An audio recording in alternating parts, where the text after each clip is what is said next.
Hi, I'm Matt from Ludo-Chrono, and today I am going to give you a brief overview of Tyrants of the Underdark. Tyrants of the Underdark is a deck building game and an area control game for 2 to 4 players, which should be aged 14 and older, and a typical game would last an hour to an hour and a half. So in Tyrants of the Underdark, the players are drow houses trying to invade and control the Underdark, which is their home territory. And we try to earn and to keep the most victory points, and we do this in 2 ways. We have area control, controlling cities would net us point, and clever deck building, on the other hand, would give us points as well. So, as I mentioned, it's a deck building game. So we have a personal drawing deck comprised of 10 basic cards that we can improve later in the game. And in our turn, we are going to play five cards at the same time. So I draw 5 cards and play them. And these cards would give me 2 resources. The first resource is the spiderwebs or control. Spiderwebs are going to help me buy cards and add new cards to my deck. And the other one is fighting, and fighting will help me control the board. So how control works is that I will discard cards to get points, control points, which is on the text, on the card text. So for example, 3 nobles would give me 1 each, so I would have 3 control. I could buy this mercenary squad for 3 because the cost is 3, and put it in my discard as well. If I need to draw and my draw pile is empty, I would shuffle my discard into a new deck and have access to the new cards this way. So as I told you, the second resource that we can have is military power, so these little shields. So with every shield I can do a variety of actions.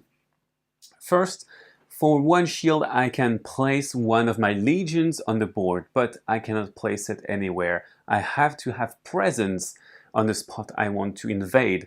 So for example, I have presence in a city I control here in Chednazad. I could put a token here. I could also place a figure on an adjacent space where I also have presence. So around Chednazad we have spots like a road, and I can conquer the board by patrolling down this road. So this would give me presence here, and if I put something here, I have presence over a new city, netting me additional points, because controlling a city, having a majority of soldiers in the city, gives me a bonus. It is worthwhile noting that cities, if I control them completely, they give me an additional bonus for controlling them completely, so with no other color on them and having them fully completed. And we have hubs here, the round cities, and if I control them, I have tokens that provide me with bonuses every turn, and if I have total control of the city, I have additional bonuses. So again, I cannot place soldiers anywhere on the board. I must have presence. And I can contradict this rule by having spies. So spies are placed by card texts, and if card text allows me to place a spy, I can place a spy anywhere on the board. So for example, if I want to conquer this empty city, which is here, and I am blue, I am here, I can place a spy here and start developing from here or here. I have another option, which is to put the spy, let's say here, and try to bother the red player.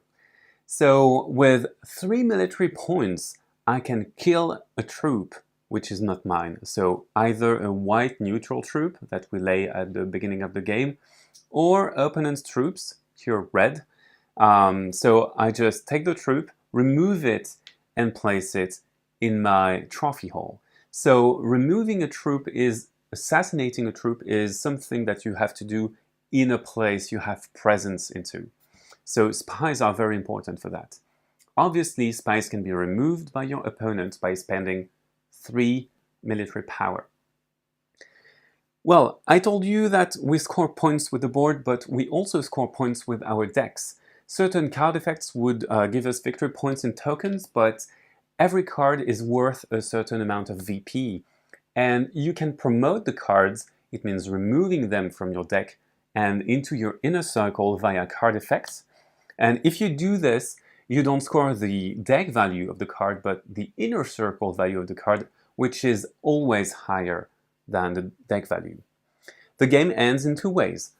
If a player doesn't have any more legions to put on the board, the game ends. The other way the game ends is that we have an empty market, which is the river of cards that we can buy here. If the supply is empty, the game ends. Then we add up the victory points of everyone, and the highest score wins. You know almost everything about Tyrants of the Underdark, so go ahead, play, and please, go invade the Underdark!